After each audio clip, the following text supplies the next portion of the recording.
What's up, guys? In this tutorial, I will show you how to fix "This experience is unavailable due to your account settings" message you are getting when trying to join a Roblox experience. This should be quite an easy tutorial. For more information, click on the first link in the description below. Make sure that your Roblox app is closed and navigate to roblox.com here. Ensure that you're in with your account and click on the gear icon on the top right of your screen to access your account settings. In the privacy section of your settings, make sure that the account restrictions are disabled for your account.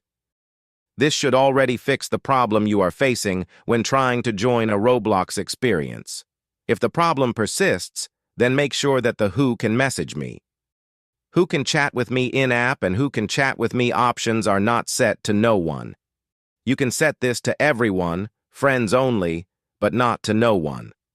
Lastly, in the parental controlled section, setting the allowed experiences option to 13+ will make sure that you can access all types of experiences within Roblox. Some users will have to enter the parent PIN to make changes to these settings. In case you have any further issues or problems following this tutorial, then I suggest following my extensive guide linked in the description below. I hope this helped you out. Leave comments if you have any questions and see you in the next one. Bye.